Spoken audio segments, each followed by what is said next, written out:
Well, hello and welcome back to the Tao Manifesting Tarot, the audio edition. Thank you very much for being here. I appreciate it immensely. It's a great opportunity for us to talk and manifest tarot together. And in an audio version, it increases your imagination. Think of your imagination as having a muscle. The more you use that muscle, the stronger it gets. So you do have the picture of the spread static on the screen.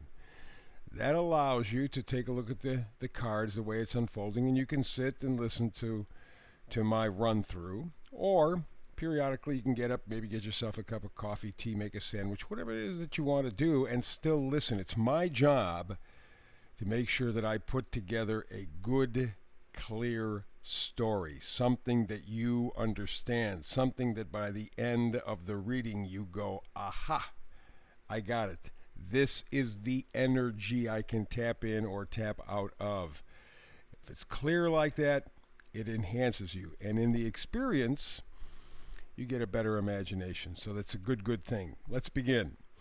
Bottom row is where we start. Center card, it's the Oracle card. It is the overall feeling of the reading. And it's observer. It's a fox sitting on, well, it looks like an egg, kind of an egg or something like that. It has a telescope in his hand and he's looking up at the moon. We have just passed the eclipse, and it is a powerful eclipse at that. You're probably feeling the effects in some area of your life right now, probably on a profound experience or in a profound way. And this is powerful juju. This is really interesting stuff. And so as an observer, the overall sense is not to be passive. You might want to think, well, if I'm just looking, I don't have, well, no. This is active observation. You are focused on what it is that you're seeing. You're trying to put the pieces and parts together, assemble a kind of picture so that you understand the energies. So the observer energy is very much a participatory energy with just little action. Okay, in other words, a lot of observation, but little movement. And there's a reason for that. You have things that you have to pick up. Let's go to the bottom row, far left card, death. You are observing some part of your life, some part of your psyche that needs to stop. You know what that is. This is not any kind of a mystery. You know exactly what needs to be brought to a halt. And in fact, you see the people under the white horse there. If you're looking at the screen, they're all dead or begging for forgiveness or whatever, imploring death. Go by me, but it can't. Death has to stay until the job is done. And the job means you have to pay attention to decide what in your life needs to come to an end, what needs to be terminated. And you have to do it with a little bit of enthusiasm. The next card over is the Queen of Wands. We had the Queen of Wands yesterday, had it over the weekend as well. Very important because it's saying to me that you need to be wholehearted. There's no halfway measures for this thing. Something has to come to an end in your life. You're very clear what it is. You haven't done it. You may have nibbled around the edges, but you haven't done it. And the Queen of Wands says, no, you have to now. You got to jump into the deep end of the pool. You got to show that you're dedicated. You got to be enthusiastic about deciding to take what is dead in your life and remove it. Once you get rid of it, then you can begin something new. Skip the Oracle card. We're on the right side of the bottom row. Knight of Wands. Queen of Wands, Knight of Wands. Knights, of course, always bring gifts. So the Knight of Wands always brings enthusiasm, courage, confidence. That's what you need. Because in order to activate this death card and get out of your life out of there, you have to be watching. You have to be observing. Yourself as well as other things and other people. What is your reaction to all of this? And whatever you choose to have to remove from your life, you have to do it with a positivity. You have to do it wholeheartedly. You have to do it with courage, because it is a little bit frightening. Got the final card, bottom row, it's judgment, and judgment always, always, always talks about the past, present, and future. Always. But it's an awakening, a rebirth, a new perspective. That's why you have to look at this death card, bottom row, far left, and you have to embrace the idea. Again, you know what needs to be changed in your life. You've been debating, putzing around with it, kind of nibbling around the edges for quite a time. But you got to dive in. You got to dive in.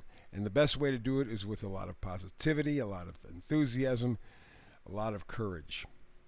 And what you will need to do is use judgment. Look to the past, bring that experience, that feeling or whatever into the present so you can step forward into the future. So the idea of activating the death card to move forward, absolutely correct. And you can only do that as an observer. You have to pay attention. You gotta be conscious. Let's go to the top row, far left. Two of Cups, had them yesterday, got them again today. Against the idea of choice, choice, choice. Okay? It is a situation where you have to decide, okay, what am I going to do? This part of my life has to go away. I see, I understand, I observe why it has to go away, and I go at it with a positivity and enthusiasm. Or, Two of Cups choice, I just leave it the way it is. I'm used to it. Yeah, it's painful. Yeah, it doesn't serve a purpose. Yeah, it probably drags me down, but I'm used to it. And it's amazing how often we as human beings settle for that. Oh yeah, I'm used to it. It's okay. No, it's not. You know it's not. The question is, are you going to observe yourself and your reaction to this having to remove something from your life and decide not to do it anyway? Card right next to it up top, justice. Again, with justice, it's very clear. Fairness, truth, balance. It's really what you have to keep in mind. And again, this idea of observing yourself in the situation. How are you reacting? How are you feeling? What are you thinking? It's not so much observing the world around you or the people around you. It's observing you and your reaction. Because you know something has to go. Has to go. It's appropriate. It's justice. The question is, are you going to go for that balance? Or are you going to continue on? I mean, you can always choose to continue. But if you do, go over to the right side of the top row, skip the middle one for now, the devil. The devil is someone who we like to blame for everything, but the fact of the matter is that when you really look at the devil, it's us. What are we addicted to? And again, with the observer energy, take a look at yourself. What are you addicted to? Why are you addicted to it? What do you gain? What do you lose? Clear observation. That's why it is so necessary. It is not just passive. Well, I'm going to kind of watch it all. No. You have to actively observe and pay attention to you. Why are you addicted? Why will you not let this thing go? That's critical.